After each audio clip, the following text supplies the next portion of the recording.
Sri Krishna, you speak sincerely, but your sorrow has no cause. The wise grieve neither for the living nor for the dead. It is a marvelous line where the Lord implies, you speak very wise words, but your action is just the opposite of wise. You say you want joy, but the direction in which you are going is towards sorrow. You say you want fulfillment, but what you are going after every day is frustration.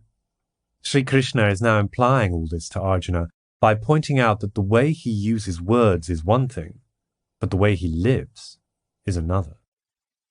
Do we want joy, security, and fulfillment? This is the question you and I have to ask ourselves first, and then we must move towards these goals. We all say we want peace. There is no individual that says he does not want peace, no nation that says it does not want peace. But if we want peace, we must do the things that make for peace.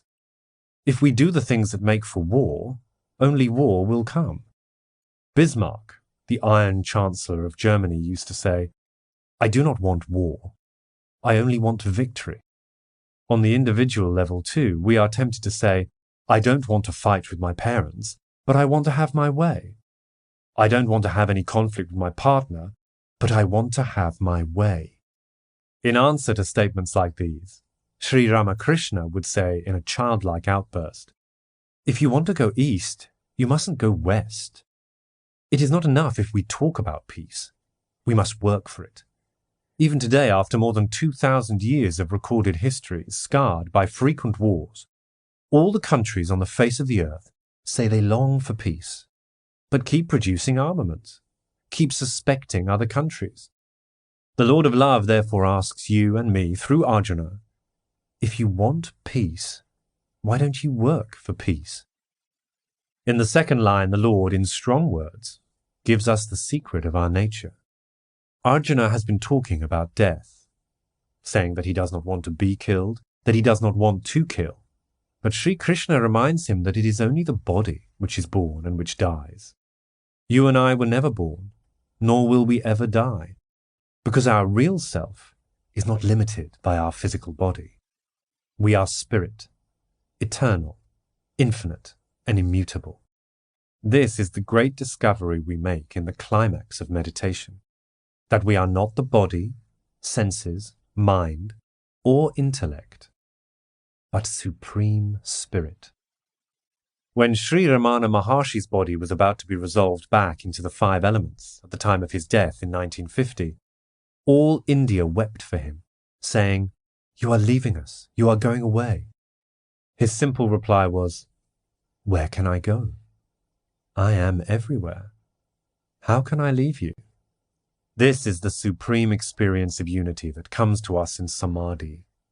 No adventure in the external world, however great, can ever be compared to the experience of Sri Ramana Maharshi, seated on his little bamboo cot, going beyond time, place, and circumstance, and seeing the cosmos as one, all creation as one, in the Lord. Sri Krishna, there has never been a time when you and I, and the kings gathered here, have not existed. Nor will there be a time when we will cease to exist.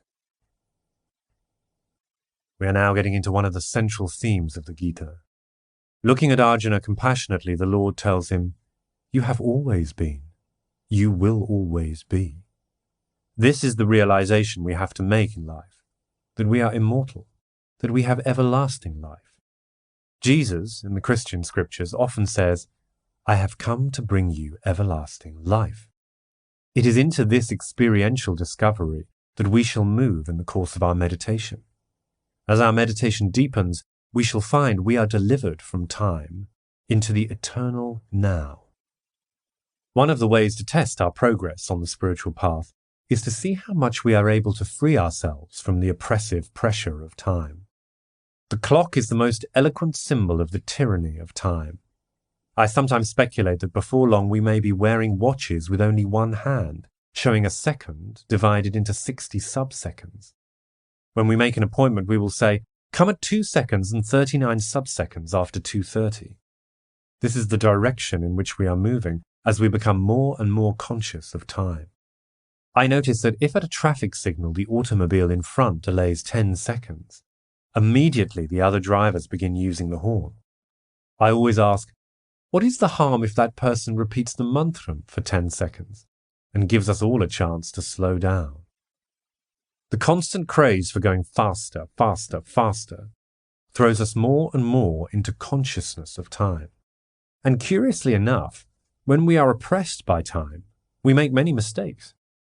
It is possible to do our work and attend to our duties without in any way being oppressed by time. And when we work free from the bondage of time, we do not make mistakes, we do not get tense, and the quality of our living improves. One of the easiest ways to free yourself from the tyranny of time is to get up early in the morning. When we used to go for our walks in Oakland in the morning, I would invariably see a few people, usually the same people, making a dash to catch the bus as if they were participating in the Olympics. Often they would be too late. And I always wanted to ask, why do you want to run to miss the bus? You might as well walk slowly and miss it. This is the irony. You run and you still miss the bus. And in addition, the expression you direct at the bus driver is far from loving. You think that he has been doing it on purpose, just waiting until he saw you coming, then stepping on the gas. This simple step of starting the day early in the morning gives you an opportunity to get up leisurely, take a short walk, and then have your meditation. In meditation also, do not be aware of time. The moment you become aware of time in meditation, there is an unfavorable factor introduced. When we were having our large class of 400 or 500 people on campus, the first night in meditation, a few people kept looking at their watches, which I did not object to. But I did begin to protest when they started listening to see if the watches were still ticking. Once you start meditating, forget about time. There is no need to check the clock. You can learn to time the length of the meditation fairly well by the length of the passage you are using. In order to regain our birthright of eternal life, we have to rise gradually above the physical level. Any habit that ties us to the body through a sensory bond eventually has to be thrown away. Right at the outset of the spiritual life, we must begin to rid ourselves of physical habits such as smoking, drinking, and overeating, which will impede our progress. This is not at all a moral or ethical problem. It is a question of spiritual engineering. As long as we tie ourselves to the body by stimulating the senses, and especially by building relationships on the physical level, we cannot realize this legacy of everlasting life. Sri Krishna, as the same person inhabits the body through childhood, youth, and old age, so too at the time of death he attains another body. The man of wisdom is not deluded by these changes. Just as the body, with which all of us identify ourselves, changes from childhood to youth to old age, similarly, Sri Krishna says, against the background of reincarnation, we acquire a new body when we pass from one life into another, after the last great change called death. There is no need to subscribe to the theory of reincarnation to lead the spiritual life, but it cannot be easily dismissed with a shrug of the shoulders as a feverish product of the tropical imagination. There is a wealth of evidence based upon scientific research available to those who want to understand this subject before pronouncing a verdict on it. Somerset Maugham, who came to India in the late 30s and had the glorious opportunity of meeting Sri Ramana Maharshi, from whom he drew the saint in his novel The Razor's Edge, says that even for a non-believer, it is very difficult to attack the philosophical structure on which reincarnation is based. One of the common questions about the theory of reincarnation that people ask is, how is it we do not remember anything of our previous lives? Sri Krishna is now implying that just as it is very difficult to remember even our childhood in this life, it is impossible for most of us to remember our past lives. If the Lord were to ask us what we were doing on our birthday when we were 1 year old, we would say that we do not remember. If he said, "Then you didn't exist," we would object to his teasing and say, "Of course we existed. We received presents and great love from our parents on that day." Sri Krishna now hints to Arjuna, just take your thoughts back to your childhood and look at yourself as a child. If we go back as far as we can to our childhood and picture ourselves as we were then, what our needs, ambitions, hopes, and desires were, we just cannot believe that it is the same person. Today, what makes us happy is money. And to a child, money means nothing. Gold means nothing. One of my cousins, when she was going to the elementary school in our village, had a beautiful gold necklace made by our village goldsmith. One day when she was about 8, she came home at noon for lunch, and her mother was alarmed to see that the necklace was not around her neck. "Have you lost your gold necklace, our family treasure?" she asked.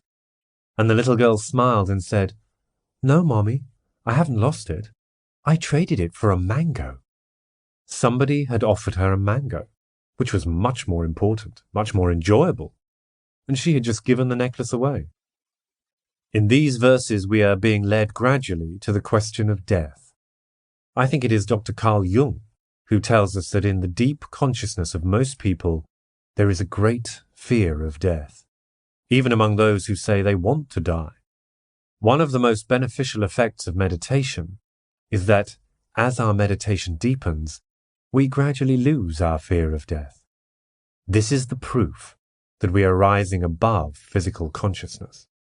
If we talk about death to a great mystic like Sri Ramana Maharshi, who attained illumination at age 17, he will just chuckle quietly and say, "I died when I was 17. When at the time of samadhi we lose our I, our separate ego, that is death. This is the experience of St. Paul when he says, not I, but Christ liveth in me." Even intellectually, we can ask ourselves the question, when our I is wiped out, who is there to die? As we keep putting the happiness of others first all the time, our little I is erased. And with the elimination of the little, finite I, the immortal I, which is the Lord of love, is revealed in our consciousness. Sri Krishna. When the senses contact sense objects, konteya, we experience cold or heat, pleasure or pain. These are fleeting. They come and go. Bear them patiently, Arjuna. Sri Krishna is now telling Arjuna the nature of the stimulus and response relationship that our body, senses, and mind have with the finite world. When the material object, that is the body, comes in contact with other material objects, such as the dollar, then there is some kind of relationship established with which we have nothing to do at all. Sri Krishna, as I imagine him, now almost seems surprised and asks Arjuna, why should you get elated or depressed if one material object has its physical reaction with another material object? Depression has become one of the scourges of the modern world. Here, the Gita can give immediate advice. When you're getting excited, when good things are happening to you, when fortune is smiling on you, and you want to go on talking, telling everyone about how happy you are, that is the time not to get elated. On such occasions of elation, when your play is on Broadway, when your novel is on the bestseller list, when people are wanting your autograph, I am usually a bit of a wet blanket and say, now is the time not to jump up. Don't pick up the telephone. Don't call people. Just keep repeating the mantra. When the mind is getting agitated, when the waves of elation are starting to rise, do not give them a chance. Elation expresses itself in many ways in many people. We have some friends for whom the danger signal is the tendency to talk constantly. For others, it is grandiose visions of the future. Apparently modest, apparently humble people can have such grand visions of the future that it is difficult to remind them how ordinary most of us are in the present. People with a talent for writing, drama, music, or painting, however mediocre, may get caught on such occasions in the visualization of scenes of great grandeur. They see audiences looking adoringly at them, fighting for their autograph, and in their elation, they actually believe that these things can come true. The Gita suggests that when we conjure up elated visions of grandeur, we should guard ourselves against this kind of excitement. If we keep our equilibrium when good things happen, then, when fortune frowns, as she surely will, because that is her nature, we can sit back with fortitude and forbearance and remain secure. When you are in a depression, do not withdraw into yourself. There are people with the best intentions who say, we don't want to come and force our depression on others. This is another trick of the mind, which tells you, since you're in a depression now, why not confine yourself to your little cell? This is likely to make you more and more depressed. When despondency comes, I would suggest a smile. Even if it does not look quite like a real smile, it does such good for everyone, because even a smile comes from a deeper level of consciousness.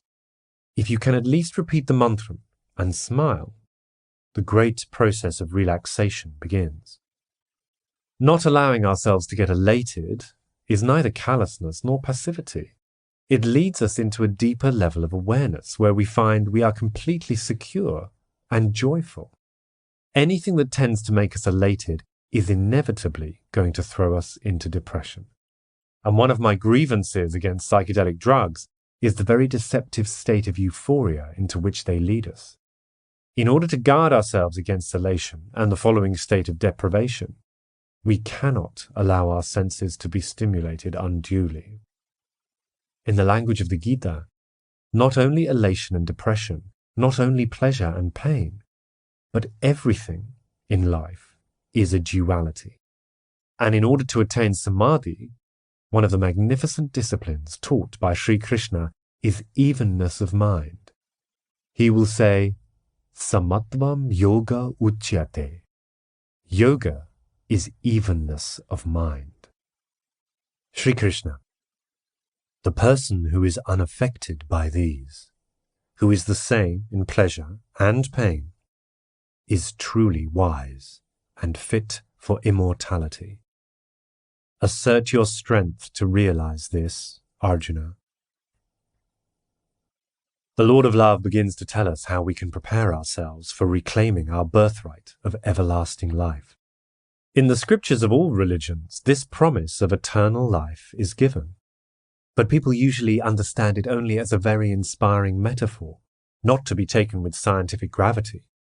The mystics say that it is time that is an illusion. Eternity is the reality. How is it that you and I see people, very often our own dear ones, dying around us, and yet never ask ourselves the question, is this one day going to happen to me too?